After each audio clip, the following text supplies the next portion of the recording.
بسم الله الرحمن الرحيم. الحمد لله رب العالمين، والصلاة والسلام على أشرف الأنبياء والمرسلين سيدنا ونبينا ومولانا محمد وعلى آله وصحبه أجمعين، أما بعد. فأعوذ بالله من الشيطان الرجيم. بسم الله الرحمن الرحيم. وعباد الرحمن الذين يمشون على الأرض هونا وإذا خاطبهم الجاهلون قالوا سلاما. صدق اللہ العظیم. قرآن کریم کی آیات میں یہ سورہ فرقان کی جو آخری آیات ہیں ان کو خاص اہمیت حاصل ہے. جس طرح سورۃ المؤمنون نام ہی بتا رہا ہے، سورۃ المؤمنون، جس کے شروع میں قد افلح المؤمنون الذین هم فی صلاتهم خاشعون، وہاں پر تفصیل سے یہ بتایا گیا ہے، 7-8 صفات بیان کی گئی ہیں کہ وہ کون حضرات ہیں، کن صفات کی بنا پر اللہ تعالیٰ کی رضا حاصل ہوتی ہے اور اللہ تعالیٰ کے یہاں فلاح اور کامیابی کے فیصلے ہوتے ہیں. قد افلح المؤمنون، پھر اس کے بعد بتایا الذین هم فی صلاتهم خاشعون والذین هم عن اللغو معرضون، وہاں پر کچھ صفات بیان فرمائی ہیں. اور یہ بھی قرآن کریم کے حصوں میں ایک اہم حصہ ہے، اگرچہ اس طرح کے اور بھی آیات ہیں قرآن کریم میں. یہاں پر اللہ تعالیٰ نے اپنے نیک بندے جو اللہ تعالیٰ کو پسند ہیں ان کی صفات کو بیان کیا ہے، ان کے اعمال کو بیان فرمایا ہے کہ دیکھو یہ وہ چیزیں ہیں جو اللہ تعالیٰ کو پسند ہیں. وہ تو تفصیلی ہے، لیکن گزشتہ دنوں میں جو ہمارا عنوان چل رہا تھا اخلاق حسنہ کا، تو اس عنوان کی مناسبت سے یہاں پر جو نام بیان کیا گیا ہے کہ اللہ تعالیٰ کو جو بندے پسند ہیں، جن کی صفات جو آگے بیان کی جائیں گی وہ تو آگے ہوں گی، لیکن نام ان کا کیا ہے؟ اللہ تعالیٰ نے نام رکھا عباد الرحمن، اللہ کے بندے، رحمان کے بندے. اللہ تعالیٰ لفظ اللہ بھی استعمال نہیں فرمایا، رحمان استعمال فرمایا. اور ان دونوں کو اگر ہم ملائیں تو وہی کل والی بات آ جائے گی. رحمان، رحمت والی صفت، ہمدردی، لوگوں کے ساتھ مہربانی، خیر خواہی. الراحمون یرحمہم الرحمن، وہی بات آ جاتی ہے. جب رحمان کے بندے ہیں تو رحمت والی صفت بھی تو ہوں ان میں، ورنہ کیسے رحمان کے بندے ہوئے؟ اور وہ ہوں بھی کیسے؟ عباد ہوں، عباد الرحمن، وہی عبدیت والی صفت جس کو بیان کیا گیا ہے.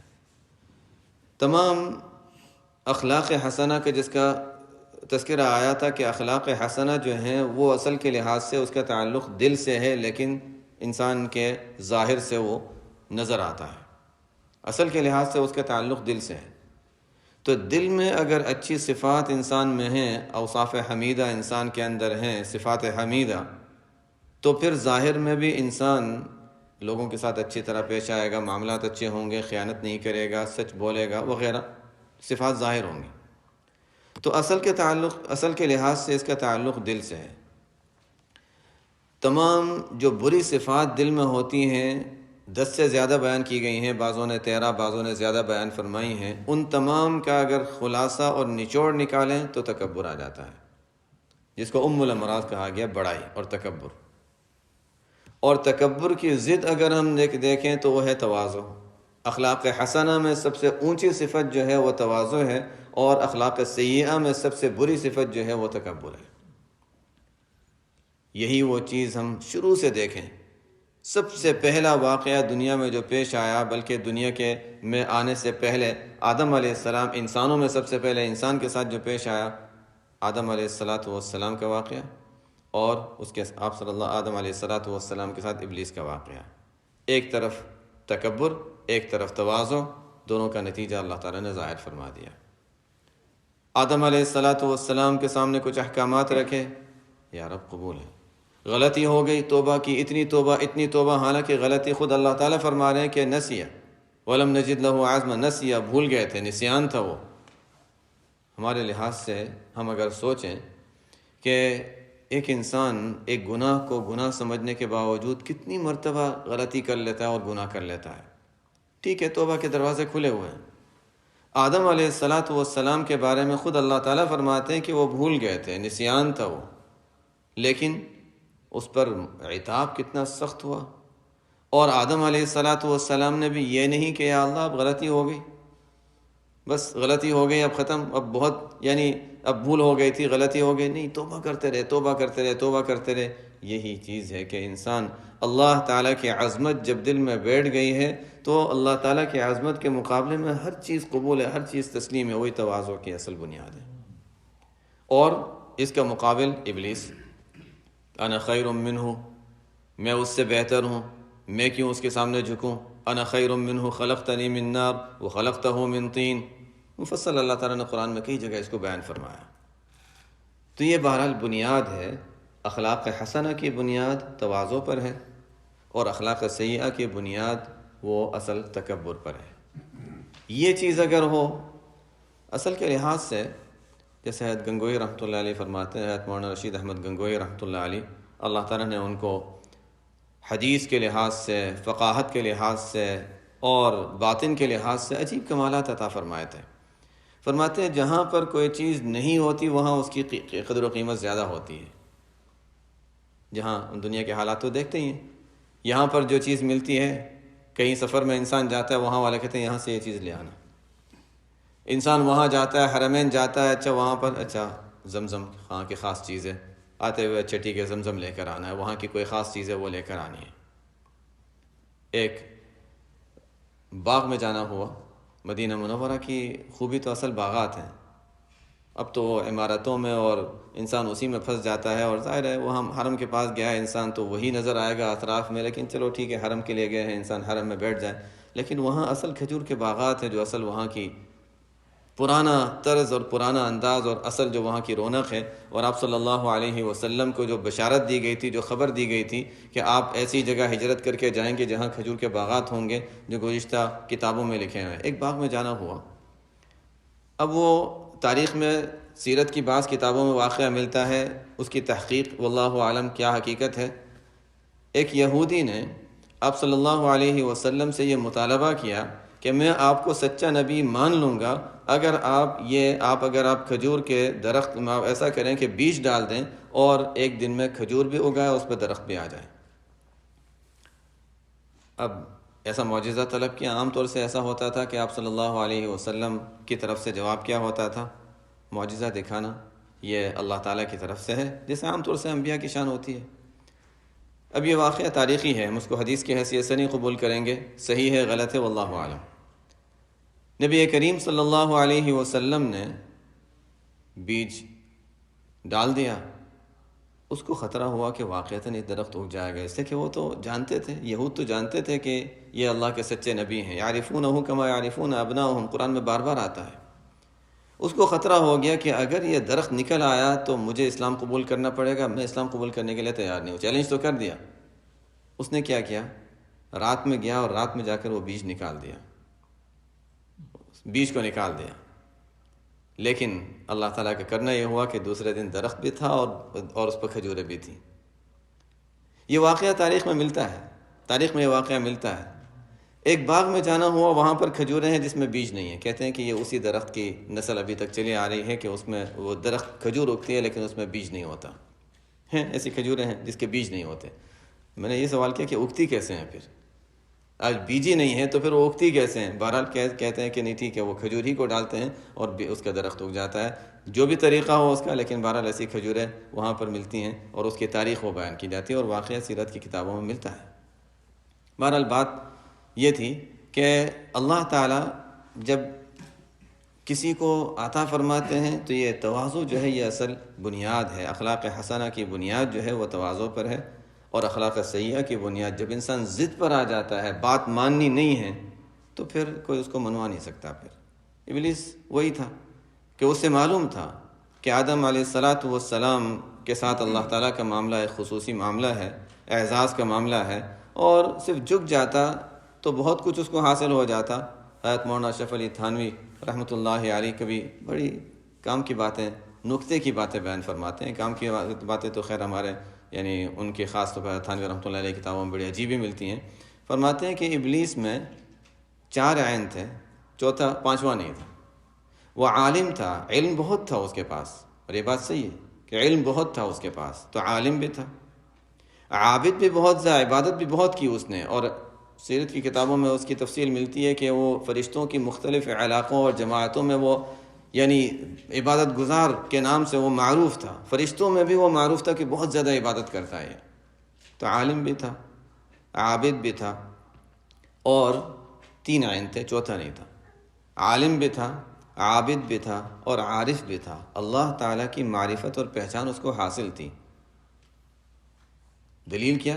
فرماتے ہیں حضرت تھانوی رحمۃ اللہ علیہ کہ معرفت ہونے کی دلیل یہ ہے کہ جس وقت اللہ تعالیٰ اسے اس پر ناراضگی کا اظہار کر رہے ہیں، کہہ رہے ہیں یہاں سے نکل جاؤ، اخرج منہا فإنک رجیم، اسی وقت دعا مانگ رہا ہے۔ حالانکہ انسان کی عام سوچ کیا، نہیں ابھی غصے میں ابھی نہ مانگو، جب ذرا غصہ ٹھنڈا ہو جائے گا پھر مانگیں گے۔ وہ جانتا تھا کہ اللہ تعالیٰ میں یہ انسانوں والی صفت نہیں ہے غصے کی کہ ابھی غصے میں ہے تو ابھی نہیں دیں گے، نہیں، وہ تو اللہ تعالیٰ کا معاملہ کچھ اور ہی ہے، وہ معرفت تھی۔ فرماتے ہیں کہ یہ اس کی معرفت کی دلیل ہے کہ وہ اللہ تعالیٰ کی معرفت رکھتا تھا، عارف تھا، اسی لیے اسی موقع پر اس نے دعا مانگی، اور اللہ تعالیٰ نے دعا بھی کافی حد تک قبول فرمائی، پوری نہیں کہ اچھا مرنے سے بچ جائے، مانگا یہ تھا کہ الی یوم یبعثون، تاکہ موت کی تکلیف سے بچ جائے، وہ جانتا تھا کہ موت کی تکلیف ہے، الی یوم یبعثون، فرمایا ٹھیک ہے مہلت تو ہے لیکن مرنے تک، مرنے کے بعد زندہ ہونے تک نہیں، ہاں مرنے تک، موت سب کو آنے والی ہے۔ قال انظرنی الی یوم یبعثون قال انک من المنظرین، لیکن الی یوم الوقت المعلوم، الی یوم یبعثون نہیں۔ بہرحال فرماتے ہیں کہ یہ 3 عین اس میں تھے، اللہ کا علم بھی تھا اس کے پاس بہت زیادہ، عالم بھی تھا، عابد بھی تھا، اور عارف بھی تھا، لیکن بس عاشق نہیں تھا، چوتھے عین کی کمی تھی۔ اگر اللہ کے ساتھ عشق اور محبت والا تعلق ہوتا تو پھر وہ اللہ تعالیٰ کی نافرمانی نہ کرتا۔ یہ ہمارے لیے سبق کی بات ہے کہ علم اور اس کے ساتھ عبادت اور اس کے ساتھ پھر معرفت کافی نہیں ہے، اس سے آگے جو صبح کی تعلیم میں بار بار جس کی تاکید آتی ہے، بار بار تاکید آتی ہے کہ محبت اور عشق یہ ایک اہم چیز ہے، یہی وہ چیز ہے جس سے انسان دوسرے کی صفات اپنے اندر جذب کرنا اور حاصل کرنا شروع کرتا ہے۔ یہ تو صبح کی تعلیم میں جو اس طرح کی باتیں آتی ہیں۔ بہرحال نبی کریم صلی اللہ علیہ وسلم کا مزاج، جو آپ صلی اللہ علیہ وسلم نے عملاً اور قولاً جو صحابہ کو تعلیم دی، وہ یہی تھا۔ ایک سفر میں آپ صلی اللہ علیہ وسلم تشریف لے جا رہے ہیں، صحابہ بھی ساتھ ہیں، تو یہ ہوا کہ اچھا کھانے کا کچھ نظم کرتے ہیں۔ کسی نے کہا اچھا ٹھیک ہے میں بکری ذبح کر لیتا ہوں، ایک نے کہا اچھا میں کچھ اور انتظام کر لیتا ہوں، کسی نے کہا میں یہ کر لیتا ہوں۔ نبی کریم صلی اللہ علیہ وسلم نے فرمایا اچھا لکڑیاں میں جا کے جمع کر لیتا ہوں۔ صحابہ نے عرض کیا رسول اللہ نے یہ کام ہم کر لیں گے، آپ کو کچھ بھی نہیں؟ فرمایا ہاں مجھے معلوم ہے تم لوگ خوشی سے کر لو گے، لیکن میں یہ نہیں چاہتا کہ تم لوگوں کے درمیان اس طرح رہوں جیسے اپنے آپ کو ایک ممتاز اور الگ حیثیت کے ساتھ میں پیش کروں، میں تم لوگوں کے ساتھ گھل مل کے تمہاری طرح رہنا چاہتا ہوں۔ یہ ایک عجیب، حالانکہ آپ صلی اللہ علیہ وسلم کی جو شان تھی اور صحابہ کو آپ سے جو تعلق تھا، لیکن نہیں، اپنے آپ کو اسی طرح شروع دور وہ تھا جنہوں نے حدیثیں پڑھی ہیں اور سیرت میں آپ صلی اللہ علیہ وسلم صحابہ کے ساتھ بیٹھتے تھے تو بالکل کوئی الگ، کوئی نمایاں کوئی حیثیت ہوتی ہی نہیں تھی۔ اجنبی کوئی شخص آتا تھا تو بس گل مل کے اس طرح بیٹھے ہوتے تھے، کوئی اجنبی شخص آتا پوچھتا کہ من محمد فیکم، تمہیں محمد نام کے کون ہیں؟ اجنبی ہے چونکہ مسلمان نہیں ہے تو محمد نام سے من محمد، تو بتاتے تھے اچھا یہ ہیں، اچھا یہ ہیں۔ پھر صحابہ نے آپ صلی اللہ علیہ وسلم سے بار بار درخواست کیا رسول اللہ آپ اجنبیوں کو پہچاننے میں مشکل ہوتی ہے، ذرا سا تو کچھ، تھوڑا سا کچھ آپ کے لیے اونچی جگہ بنا دیں۔ تو پھر کیا تھا، ذرا سا مٹی ہی کو اونچا کر کے ذرا سا اونچی جگہ بنا دی تھی کہ اس پر آپ صلی اللہ علیہ وسلم تشریف فرما ہوتے تھے، آنے والا پہچان لیتا تھا کہ یہ رسول اللہ صلی اللہ علیہ وسلم ہے، کوئی نمایاں حیثیت نہیں۔ یہ آپ صلی اللہ علیہ وسلم نے عملاً بھی قولاً بھی صحابہ کی یہی تعلیم فرمائی تھی۔ اور قرآن کریم نے اگر ہم دیکھیں کہ عام طور پر ہم یہ پڑھتے ہیں کہ کوئی عمل جب انسان کرتا ہے اس پر مواخذہ ہے، قرآن کریم میں یہ کبر، بڑائی ایسا عمل قرار دیا ہے کہ اس کے بارے میں تو دل میں ارادہ کرنے ہی کو برا کہا گیا ہے۔ تلک الدار الآخرہ نجعلها للذین لا یریدون علوا فی الارض ولا فسادا، لا یریدون علوا، لا یعلون نہیں جو عربی جانتے ہیں کہ جو بلند اپنے آپ کو بلند کرنا نہیں چاہتے، نہیں بلند کرتے نہیں، بلکہ اپنے آپ کو بلند کرنے کا ارادہ بھی نہیں کرتے، لا یریدون علوا فی الارض ولا فسادا۔ اس پر بعض مفسرین نے لکھا ہے کہ اس کا مطلب یہ ہوا کہ یہ ایسا عمل ہے کہ اس کا صرف ارادہ بھی اس پر مواخذہ ہو سکتا ہے، چاہنے پر بھی مواخذہ ہو سکتا ہے کہ دل میں طلب کیوں آئے ایسی چیز کی۔ یہ بڑائی، یہ تکبر، آگے بڑھنا، تلک الدار الآخرہ، آخرت کے مقامات تو ان لوگوں کے لیے ہیں جو دنیا میں بڑا بننا چاہتے بھی نہیں ہیں، اپنے آپ کو مٹانا چاہتے ہیں، پیچھے رکھنا چاہتے ہیں، نیچے رکھنا چاہتے ہیں۔ جیسے اس کی مثال دی جاتی ہے کہ درخت کی اگر اصل دیکھیں تو بیج ہے، اور بیج کو اگر ہم زمین کے اندر دبائیں گے نہیں، زمین میں جب اس کو مٹا نہیں دیں گے، اندر نہیں ڈال دیں گے، تب تک وہ درخت کی شکل بننا شروع ہی نہیں ہوگا۔ بیج کو اگر اوپر کہ نہیں اندر تو نظر ہی نہیں آئے گا، کسی کو پتہ ہی نہیں چلے گا یہ بھی ہے، تو اچھا اس کو اوپر رہنے دو، تو اوپر وہ بیج ہی کی شکل میں رہے گا، اتنا ہی رہے گا۔ لیکن جب اس کو زمین میں دبا دیا جاتا ہے تو پھر ایک وقت آتا ہے، شروع میں تو دب گیا، کسی کو پتہ ہی نہیں کہ وہاں پر کوئی چیز بھی ہے، آہستہ آہستہ تھوڑا سا نکلے گا، وہ بھی ایسا کہ اس کو کوئی پیر رکھ دے تو وہ دب کر ختم ہو جائے۔ لیکن پھر ایک وقت آتا ہے کہ وہ پھلدار درخت اور بڑا درخت، اور اس سے پھل اور اس سے کئی لوگوں کو نفع حاصل ہوتا ہے۔ یہی چیز اسلام بھی یہی سکھاتا ہے کہ ہمیں اپنے آپ کو مٹانا ہے، اتنا مٹانا ہے کہ اپنے آپ کو کوئی ظاہر کرنے کی کوشش نہ کرو۔ باقی اللہ تعالیٰ کا معاملہ ہے، اللہ تعالیٰ کام لینا چاہے گا تو ظاہر کر دے گا، ورنہ ٹھیک ہے، جو اللہ تعالیٰ کو پسند ہو اسی طرح رہنے دو۔ بیج کو اگر اللہ تعالیٰ چاہیں تو وہ اسی طرح رہے گا زمین کے اندر، ٹھیک ہے، اسی میں اس کے لیے عافیت ہے، اوپر رہتا تو لوگ اس پر پیر رکھتے، اندر محفوظ ہے۔ لیکن اگر اللہ چاہیں کہ اس سے نفع عام ہو تو درخت کی شکل اس کو دے دیتے ہیں، اس سے پھل آنے شروع ہو جاتے ہیں۔ نبی کریم صلی اللہ علیہ وسلم نے احادیث میں اس کی بڑی تاکید فرمائی ہے کہ اس چیز کو حاصل کرنا ہے تواضع کو، من تواضع للہ رفعہ اللہ۔ جب کوئی اللہ کی خاطر تواضع اختیار کرتا ہے، اللہ تعالیٰ اسے بلند کرتے ہیں، لیکن شرط یہ ہے کہ تواضع کے ساتھ للہ ہی ہو، اللہ کے لیے ہو۔ اسی طرح ایک حدیث ہے جس میں 3 باتیں بیان کی گئی ہیں، ان میں سے ایک بات یہ بھی ہے، 3 باتیں بیان فرمائی گئی ہیں، اور تینوں باتیں ہمارے ایمان کا ایک امتحان ہے، تینوں باتیں ہمارے ایمان کا امتحان ہے۔ آپ صلی اللہ علیہ وسلم نے فرمایا ما نقصت صدقۃ من مال۔ عربی کے لحاظ سے دیکھیں تو اس میں بہت زیادہ تاکید معلوم ہوتی ہے، ما نقصت صدقۃ من مال، کوئی صدقہ کسی مال میں کمی نہیں کرتا۔ ایسا ہوتا ہے کہ صدقے سے مال میں کمی نہیں ہوتی، یہ بھی بات واضح ہے، کوئی صدقہ کسی مال میں کمی نہیں کرتا۔ اگر انسان صدقہ دیتا ہے تو مال میں کمی نہیں آتی اس کی وجہ سے، یہ آپ صلی اللہ علیہ وسلم کا سچا ارشاد ہے۔ ہمارا ایمان کا امتحان ہے، ہم حسابات دیکھیں گے، صدقہ دیا تو اتنا کم ہوا، یہ تو کم ہوا ہے، لیکن آپ صلی اللہ علیہ وسلم فرماتے نہیں، یہ کمی نہیں ہوئی ہے۔ کیسے کمی نہیں ہوئی؟ ہمارے حسابات چاہے نہ چلتے ہوں، لیکن یہ تو دنیا نے دیکھا کہ جنہوں نے جتنا صدقہ دیا اللہ تعالیٰ نے ان کو اتنا ہی دیا دنیا میں۔ ایک دنیا کا نظام ہے عام، اگر ہم تجربات کے لحاظ سے بھی دیکھیں کہ دنیا میں جو چیز جتنی زیادہ استعمال میں آتی ہے اتنا زیادہ اس کا وجود بڑھ جاتا ہے۔ جو جانور سب سے زیادہ ذبح کیا جاتا ہے اتنا زیادہ اس کا وجود ہے، چاہے اس کے اسباب جو بھی ہوں، ذرائع جو بھی ہوں۔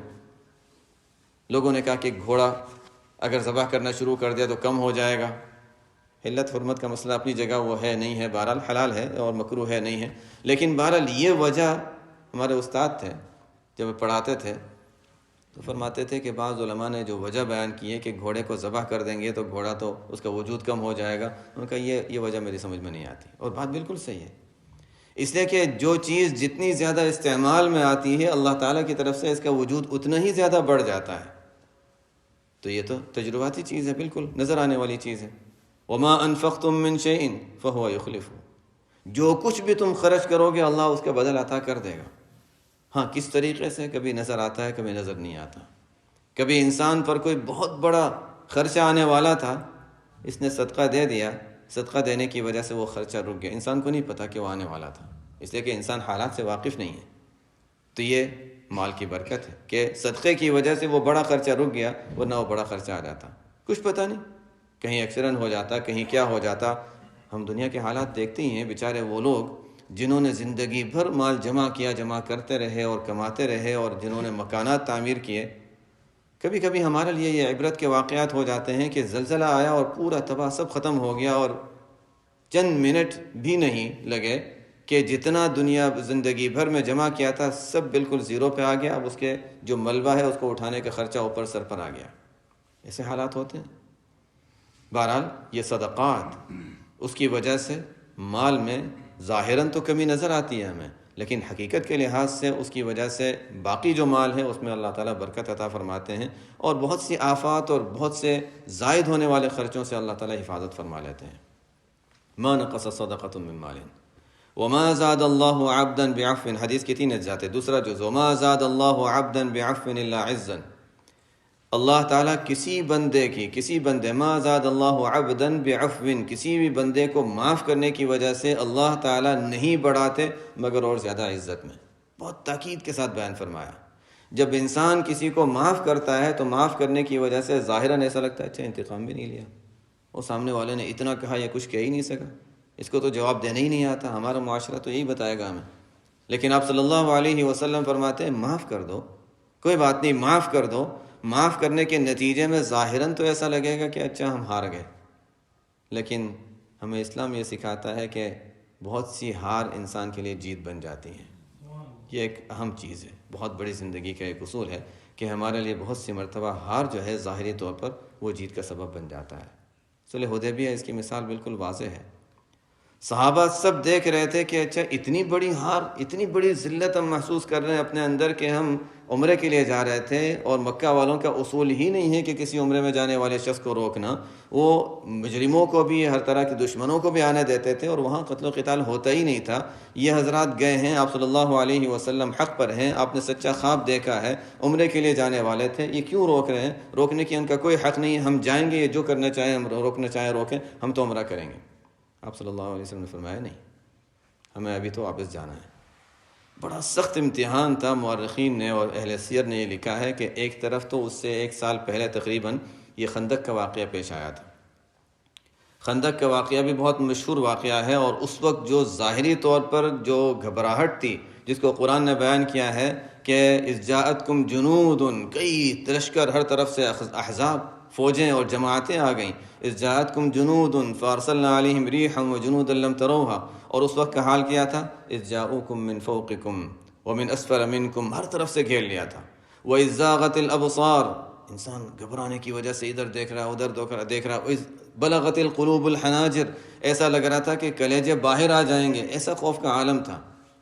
بہت سخت امتحان تھا، لیکن وہ امتحان پھر بھی ظاہری اور جسمانی تھا، اور اس وقت بھی جو صحابہ مضبوط ہیں ان کے دل میں تو اطمینان تھا، اور وما زادہم الا ایمانا وتسلیما، ان کے دل میں تو اور یقین بڑھ گیا کہ یہ تو اللہ تعالیٰ کی طرف سے ہمیں اور اللہ کے رسول نے ہم سے وعدہ کیا تھا کہ مشکل وقت آئے گا اور کامیابی تم لوگوں کو ملنے والی ہے، وہ تو انہوں نے اس کو قبول کیا۔ لیکن یہ صلح حدیبیہ کا امتحان، یہ اس سے زیادہ سخت امتحان تھا۔ ہم جیسے لوگوں کے لیے تو اچھا ٹھیک ہے جنگ نہیں کرنی پڑے گی، ذرا عافیت رہی، ہم جیسے لوگ جو جنگ نہیں کرنی پڑی، چلو عافیت رہی، چلو لڑائی نہیں ہوئی، نہ کوئی زخمی ہوا، نہ ہمیں تلوار اٹھانی پڑی، چلو عافیت کے ساتھ واپس جا رہے ہیں۔ لیکن صحابہ کرام رضی اللہ عنہم کے لحاظ سے انتہائی درجے کی اپنی ذلت و محسوس کی کہ یہ کیا کہ ان کے سامنے، اہل باطل کے سامنے ہم حق پر ہوتے ہوئے کیوں اتنا زیادہ دب رہے ہیں۔ لیکن اس کا نتیجہ فتح مکہ ہو گیا۔ یہی تھی کہ ہار، ظاہری طور پر ہار بہت سی مرتبہ انسان کے لیے بہت بڑی جیت کا ذریعہ بن جاتی ہے۔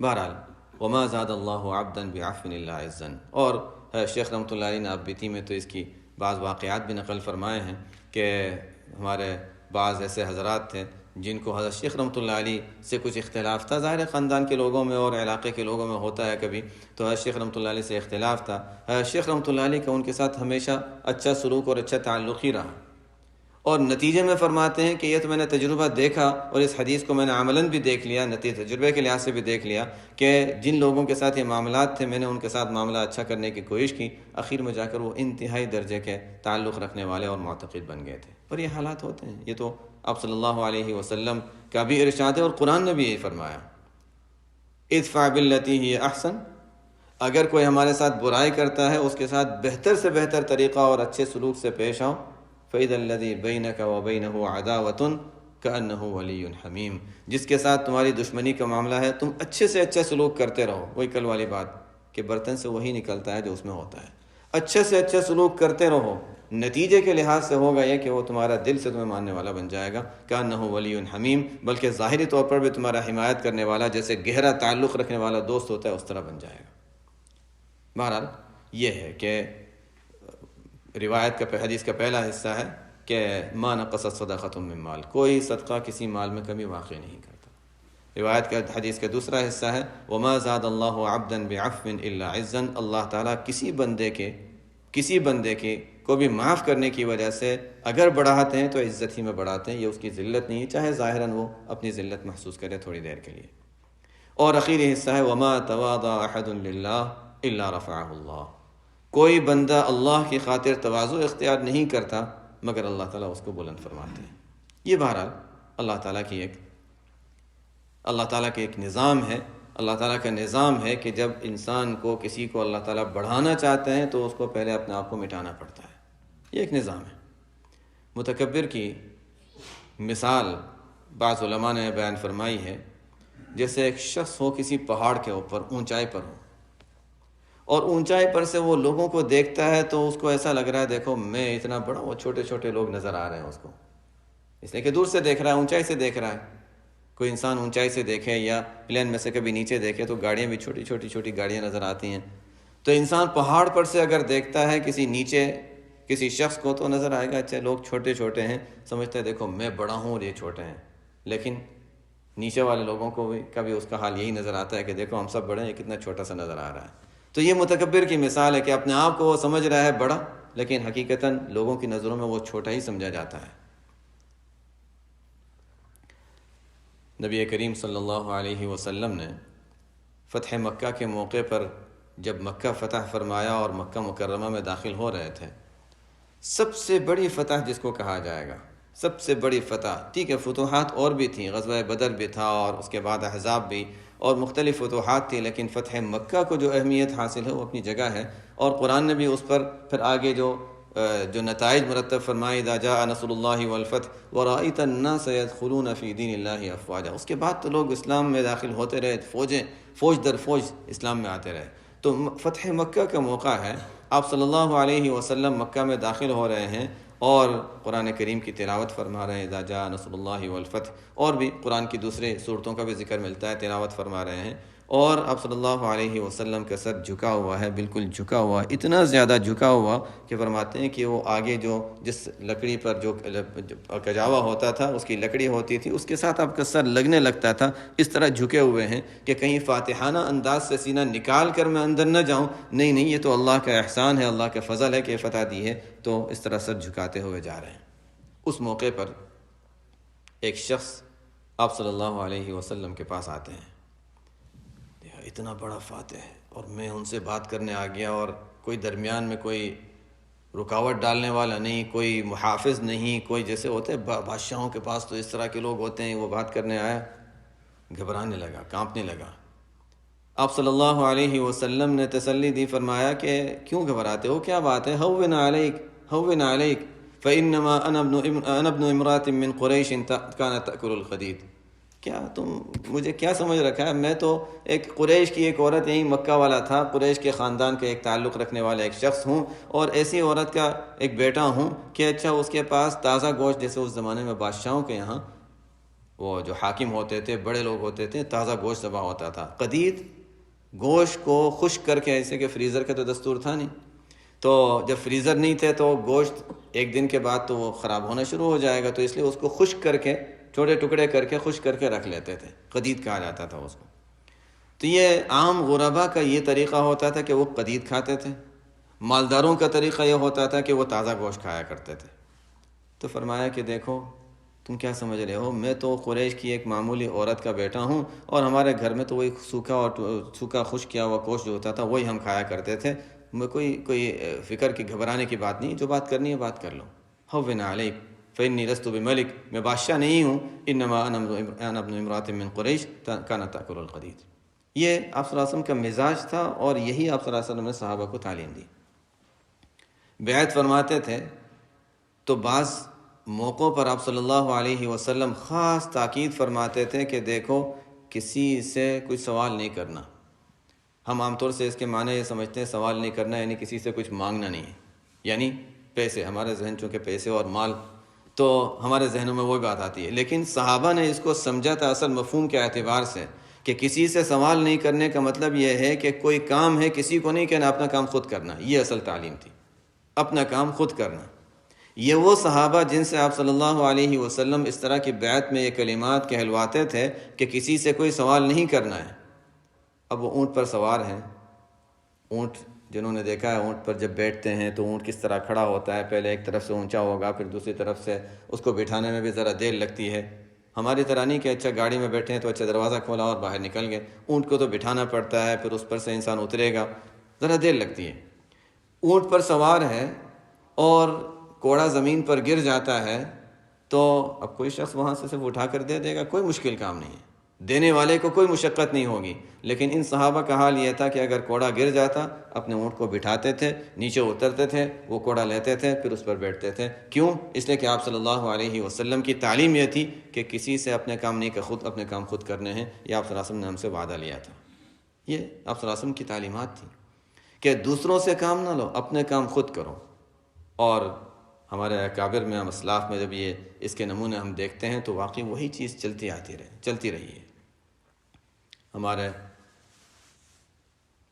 اسلاف سے خیر واقعات تو خیر پہلے ہم آپ صلی اللہ علیہ وسلم ہی کی اگر مثالیں دیکھیں کہ آپ صلی اللہ علیہ وسلم ایک مرتبہ آپ صلی اللہ علیہ وسلم کو خالد بن ولید رضی اللہ تعالیٰ عنہ سے کوئی بات کرنی تھی، اور آپ صلی اللہ علیہ وسلم چاہتے تو کسی کو کہتے جا کر بلا کر لے آؤ، سفر کا موقع ہے تو بلا کر لے آتے، لیکن آپ صلی اللہ علیہ وسلم تلاش کرنے نکلے کہاں ہیں خالد بن ولید رضی اللہ، اچھا ان کی سواری کہاں ہے، ان کے ٹھہرنے کی جگہ کہاں ہے، تلاش کر رہے ہیں، اور خیر خالد بن ولید رضی اللہ تعالیٰ عنہ کو تلاش کر لیا، ان کی جگہ ان کے پاس پہنچے۔ یہ آپ صلی اللہ علیہ وسلم کا عام مزاج تھا کہ خود آپ صلی اللہ علیہ وسلم اپنے کام خود کرتے تھے۔ یہی چیز صحابہ کرام رضی اللہ تعالیٰ عنہم نے اپنی اپنی حیثیت کے مطابق جذب فرمائی تھی۔ ایک موقع آتا ہے کہ حضرت عثمان رضی اللہ تعالیٰ عنہ کا دور خلافت ہے۔ اس زمانے میں حضرت عثمان رضی اللہ تعالیٰ عنہ، حضرت علی رضی اللہ تعالیٰ عنہ حج کے لیے تشریف لے گئے، اور وہاں پر حضرت عثمان رضی اللہ تعالیٰ عنہ کی کہیں کسی نے دعوت کر دی کہ اچھا ٹھیک ہے عثمان رضی اللہ عنہ کی دعوت ہے تو حضرت علی رضی اللہ عنہ کو بھی بلا لیتے ہیں، ان کی بھی دعوت، چونکہ یہ بالاتفاق عثمان رضی اللہ عنہ کے بعد علی رضی اللہ تعالیٰ عنہ کا مقام آتا ہے، تو سب مانتے تھے۔ تو حضرت علی رضی اللہ تعالیٰ عنہ کو جب بلانے کے لیے وہ شخص گئے تو وہ کیا کر رہے تھے؟ یخبط اباعر لہ، حدیث میں آتا ہے کہ اپنے اونٹوں کے لیے پتے نکال کر ان کو اونٹوں کو پتے کھلانے کے لیے اس کام میں لگے ہوئے تھے۔ یعنی اس وقت ان کا جو مقام تھا، آج دنیا میں ہم کسی کو نہیں کہہ سکتے کہ کوئی اس وقت آج کل کے حالات کے لحاظ سے ہم کسی کو متعین کریں، اس زمانے میں تو متعین تھا کہ عثمان رضی اللہ تعالیٰ عنہ کے بعد سب سے اونچا مقام رکھنے والے علی رضی اللہ تعالیٰ عنہ ہیں، بالاتفاق یہ تو معلوم تھا۔ اس لیے کہ جب خلافت کا معاملہ بھی پیش آیا تھا تو بس یہ تھا کہ عثمان رضی اللہ عنہ یا علی رضی اللہ عنہ، لیکن اس وقت عثمان رضی اللہ عنہ کی فوقیت کی وجہ سے ان کو ہی حاکم بنایا گیا اور خلیفہ بنایا گیا تھا۔ تو ان کا کام وہ اس وقت اپنے اونٹوں کے لیے پتے جھاڑتے ہوئے وہ اونٹوں کو پتے کھلا رہے تھے دعوت کے لیے۔ اچھا ٹھیک ہے چلو، اسی حال میں فرماتے ہیں جب دعوت میں وہ آئے تو یہ نہیں کہ اچھا میں ذرا صاف تو ہو جاؤں، ذرا ٹھیک ہو جاؤں، نہیں، ہاتھ جھاڑتے ہوئے، ہاتھ پر پتے وغیرہ لگے ہوئے ہیں، ہاتھ جھاڑتے ہوئے دعوت میں آ گئے۔ یہ حضرات کی سادگی تھی، اپنا کام خود کرنا اور تکلف نہیں، وما انا من المتکلفین، تکلف نہیں تھا، سادہ مزاج، سادگی، اور یہی تعلیم آگے انہوں نے دی۔ حضرت حسن بصری رحمۃ اللہ علیہ، کتنا اونچا مقام تھا، اللہ تعالیٰ نے ان کو جو مقام عطا فرمایا تھا۔ حسن بصری رحمۃ اللہ علیہ، عجیب ان کی بزرگوں کی بشان ہوتی ہے۔ ایک مرتبہ دعا فرماتے ہیں تو کتا نظر آتا ہے راستے میں، تو دعا فرماتے ہیں کہ یا اللہ اس کتے کے وسیلے سے تو میری دعا قبول فرما لے۔ ہم سوچتے ہیں کہ ہم اعلیٰ چیزیں مانگتے ہیں کہ اعلیٰ چیزوں کے ذریعے سے کسی اس کے وسیلے سے۔ ان حضرات کی ایک شان ہوتی تھی کہ اپنے آپ کو اتنا کمتر سمجھتے تھے کہ یہ کتا تو گنہگار ہے نہیں، اس پر تو کوئی گناہ ہے نہیں، تو یا اللہ یہ گناہ بے گناہ ہے تیری مخلوق، تو اس مخلوق کے وسیلے سے تو میری دعا قبول فرما لے۔ حالانکہ یہ وہ شخصیت ہے جن کے پاس لوگ دور دور سے آیا کرتے تھے کہ ان دعا کی درخواست کرنے کے لیے اور دعا کروانے کے لیے، اور یہی رنگ ہمارے پھر بعد میں اسلاف میں چلتا رہا۔ ہے شیخ الحدیث رحمۃ اللہ علیہ، ہے شیخ الحدیث مولانا زکریہ رحمۃ اللہ علیہ، سہارنپور میں جب وہ مدرسے جایا کرتے تھے تو جب بعد کی عمر میں معذوری ہو گئی تھی تو چلنا مشکل ہو گیا تھا، ویل چیئر پر خدام ان کو تو لے جاتے تھے مکان تک، تو کبھی کبھی ایسا ہوتا تھا کہ استنجا کا تقاضا ہے جلدی کرو، جلدی پہنچنا ہے۔ اب جب تیز تیز چلیں گے تو وہاں پر جنہوں نے اس چھوٹے علاقے دیکھے ہیں، گاؤں وغیرہ کے علاقے، تو وہ کتے عام پھرا کرتے ہیں، اور اگر کوئی چل رہا ہے تو ٹھیک ہے، کوئی بھاگنے لگے گا تو اس کے پیچھے کتے بھاگنے شروع ہو جاتے ہیں۔ تو اتنا تیز تیز وہ صاحب جو خادم ہوتے تھے ویل چیئر لے کے چلتے تھے کہ کتے بھی کبھی کبھی ساتھ پیچھے بھاگنا شروع ہو جاتے تھے، بھونکنا شروع ہو جاتے تھے۔ شیخ رحمۃ اللہ علیہ فرماتے تھے بھائی میں تمہارا ہی آدمی ہوں، تم مجھ پر میرے اوپر کیا بھونکتے ہو؟ اور یہ جملہ ایک تو ہوتا ہے کہ ہمارے جیسا کوئی شخص کہہ دے، وہ کبھی کبھی خادم فرماتے ہیں، بلکہ حضرت معصوم مطالعہ صاحب رحمۃ اللہ علیہ نے فرمایا کہ کبھی کبھی اس طرح کہتے ہوئے حضرت کی آنکھوں میں آنسو آ جاتے تھے، یہ دل کی کیفیت تھی۔ ہم جیسا تو الفاظ کہہ دے گا اور مذاق میں کہہ دے گا اور ہنس بھی لے گا شاید، لیکن یہ حضرات دل سے کہا کرتے تھے کہ کتوں کو کہتے تھے کہ میں تمہارا ہی آدمی ہوں، میرے اوپر کیا بھونک رہے ہو، اور یہ کہتے ہوئے آنکھوں سے آنسو آ جاتے تھے۔ مدینہ منورہ میں